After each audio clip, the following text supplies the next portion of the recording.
selamat pagi untuk kita semuanya. Alhamdulillahirrahmanirrahim. Assalatu wassalamu ala asyrafil anbiya'i wal mursalin wa ala alihi wa sahbihi rasulillah ajma'in, amma ba'du. Yang saya hormati Bapak Sekolah SD dan seluruh Utara, yang saya hormati calon guru penggerak di SDN 10 Utara, dan yang saya hormati Bapak Ibu guru SDN 10 Utara serta anak didik yang Ibu banggakan. Alhamdulillahirrahmanirrahim. Puja dan puji syukur kita kehadirat Tuhan Yang Maha Kuasa, yang mana Ia telah memberikan kita kesempatan dan kesempatan sehingga kita dapat berkumpul di ruang yang berbahagia ini dalam acara pemaparan program yang berdampak positif pada murid.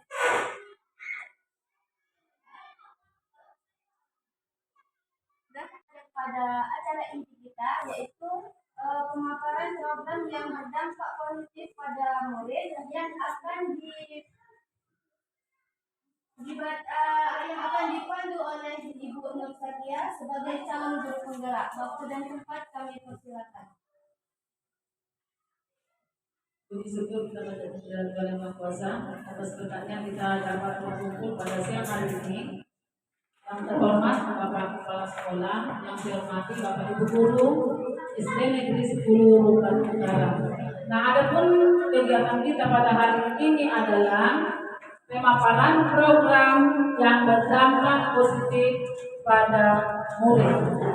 Nah, sesuai dengan dasar filosofi Ki Hajar Dewantara bahwa maksud pengajaran dan pendidikan yang berguna untuk beri kehidupan bersama adalah memerdekakan manusia sebagai anggota persatuan atau rakyat.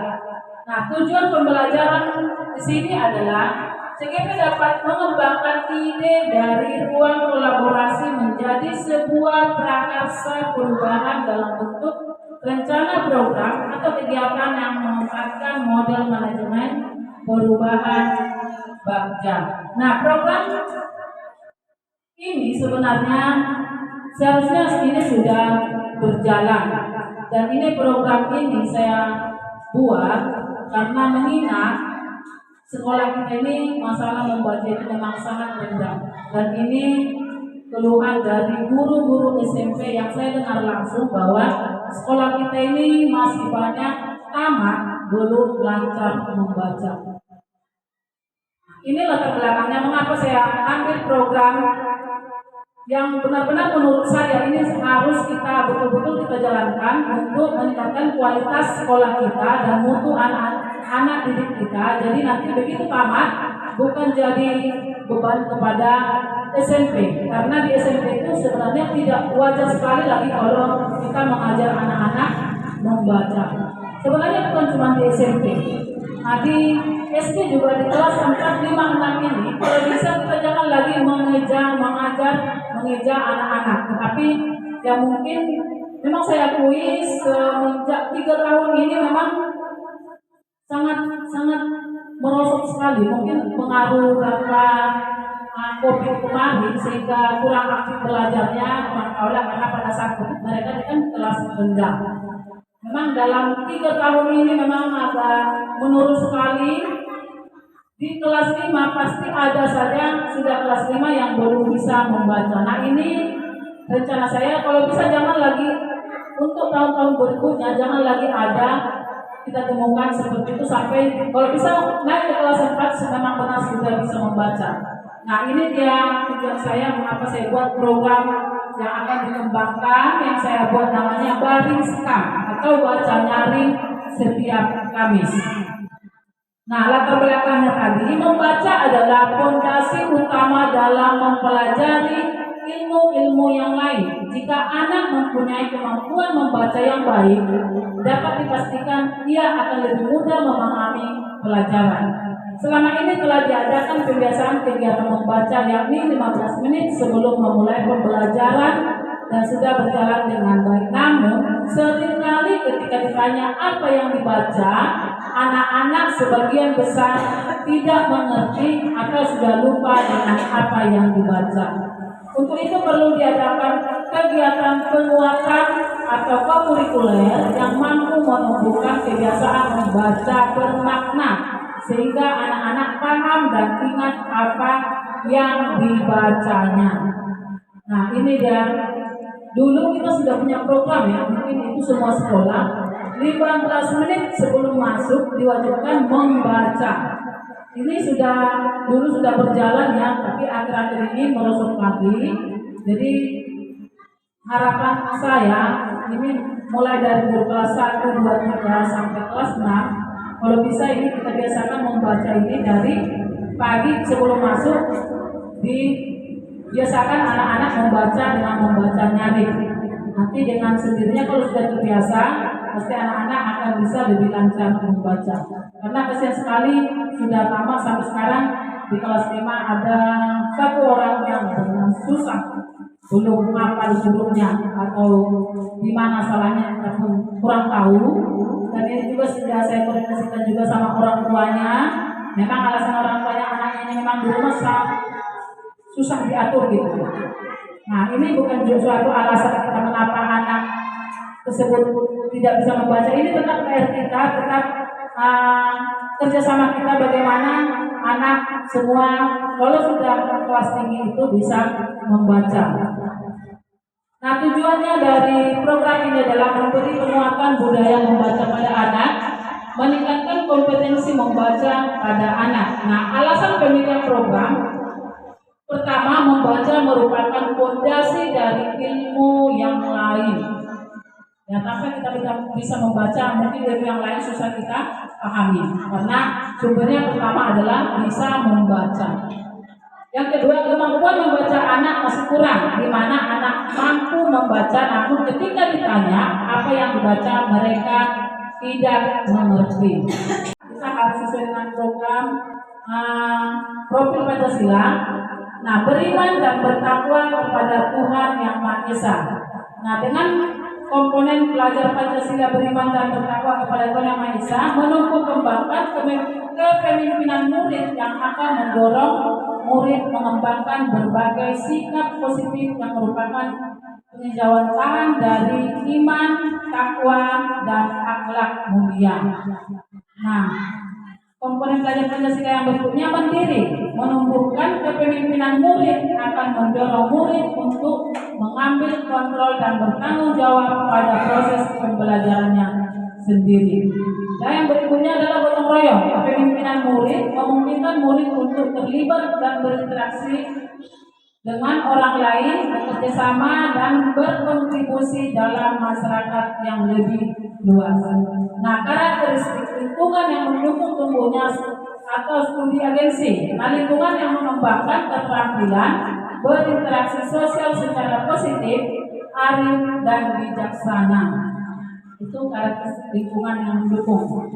Nah, apa prakasa perubahan? Prakasa perubahan itu menguatkan interaksi sosial antara guru dan siswa serta siswa dengan siswa secara positif, arif dan bijaksana melalui kegiatan baring, sekam atau baca nyaring setiap Kamis.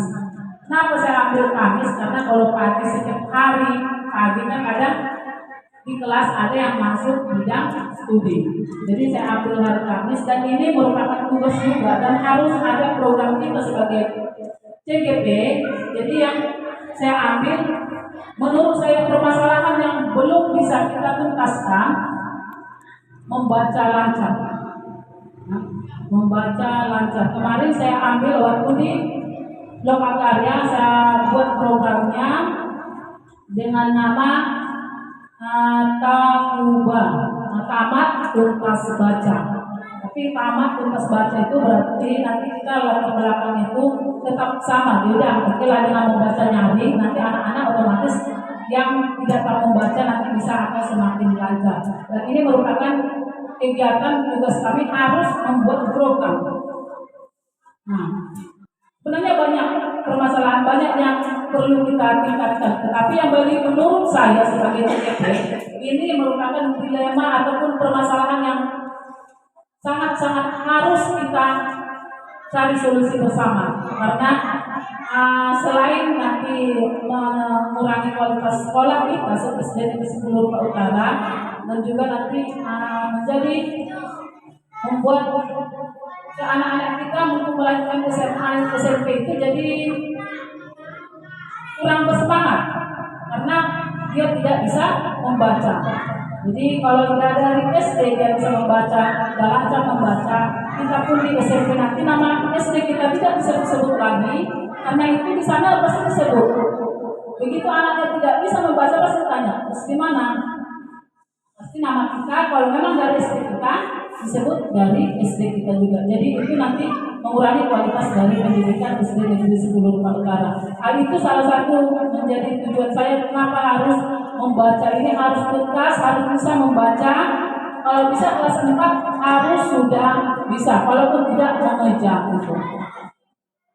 Nah, dalam pembuatan program ini bukan asal dibuat, namun tetap harus melalui tahapan bagja. Apa itu bagja? B-nya itu adalah buat pertanyaan.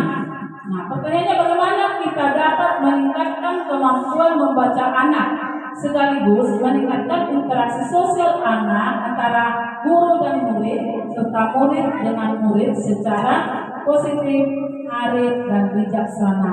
Nah, apa tindakannya? Sebelumnya berdialog dulu dengan Kepsek atau rekan sejawat tentang bagaimana selama ini program membaca dapat berhasil. Terus berdialog dengan rekan kerja tentang interaksi guru, murid serta murid dengan yang menarik. Nah, rencana pelibatan murid melakukan dialog dengan murid dan menampung aspirasi mereka guna menaikkan ide di tahap awal ini. Nah, kita harus tanya apa maunya mereka, karena pembelajaran kita ini intinya harus berpihak kepada anak. Yang harus berpihak kepada anak. Jadi kita meminta apa maunya mereka gitu. Jangan selama ini kita sendiri, apa yang kita yang menuntut anak mengikut kita. Nah, sekarang tidak, kita harus mengikuti keinginannya anak, tapi bukan berarti keinginan kita kan bisa membedakan yang positif dengan negatif. Jadi pembelajaran itu harus berdampak atau berpihak kepada anak didik supaya anak-anak tersebut dengan senang melakukan pembelajaran tanpa beban. Nah, aset yang dipercayakan pada tahap ini adalah kepala sekolah, rekan sejawat, dan murid. Terus tanya itu apa? Ambil pelajaran. Pertanyaannya seperti ini. Aktivitas apa yang menarikmu membaca selama ini? Apa yang disukai murid ketika berinteraksi dengan guru maupun murid lain? Mana kegiatan sekolah yang telah mendukung minat membaca? Mana kegiatan yang telah menguatkan interaksi guru dengan murid serta murid dengan murid? Nah, ini juga perlu kita kondisikan dengan anak-anak kita. Aktivitas apa yang menarik murid membaca selama ini? Nah, jangan asal jangankan murid, kita saja mungkin kalau tidak menarik bukunya bisa malas membaca. Nah, bagaimana cara kita supaya anak itu lebih tertarik untuk membaca? Bisa tadi dibawa ke pondok baca ataupun ya pandai kita lah mengarahkan supaya anak ini lebih mencintai buku. Nah, tindakannya apa? Survei minat baca anak untuk orang tua, wali kelas memberikan pertanyaan yang sudah diregistrasi sebelumnya kepada murid di kelasnya. Kalau bisa memang benarlah kita ini ya, sebenarnya ada perubahan ke depan karena sangat tidak wajar sekali tamat SD 6 tahun dia belajar tidak bisa membaca. Dan bagaimanapun anaknya pasti akan yang disalahkan adalah guru. Dan memang kita yang salah, kita tidak bisa bagaimana kita supaya anak itu tertarik dengan yang kita inginkan. Misalnya kalau memang membaca ataupun kalau memang TK, bagaimana pendekatan kita ke anak supaya mereka meminati apa yang kita sampaikan. Jadi besar harapan saya ini bisa terlaksana dan bisa kita jalankan di SD Negeri 10 Rumah Utara karena ini juga salah satu aset dari sekolah kita, ya, salah satu aset itu aset dari anak didik kita. Bagaimana pelaksanaan program kegiatan membaca nyaring dilaksanakan dengan cara setiap Kamis murid kelas 4, 5, dan 6 diajak membaca nyaring pada saat jam pengembangan diri. Nah, ada pengembangan diri setiap kelas 1 itu kan masih ada, bisa pada saat itu juga. Dan murid akan berkumpul ke perpustakaan atau salah satu kelas untuk membaca nyaring didampingi oleh guru. Nah, itu program saya. Kalau bisa ini benar-benarlah ini bukannya saya memaksakan, tapi kita sendiri menyadari sendiri bahwa memang ini sangat perlu kita tanamkan ke anak didik kita. Kalau sudah kelas tinggi, kalau bisa sudah bisa mengeja, paling tidak masuk kelas 4 bisa mengeja. Ya, kelas 5 dan kelas 6 sudah bisa membaca lancar.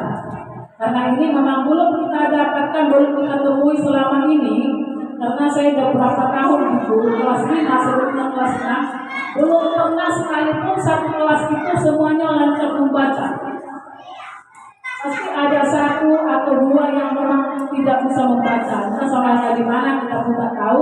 Tetapi kalau saya perhatikan memang selama 3 tahun ini agak ada penurunan tentang membaca, mungkin karena masalah efek dari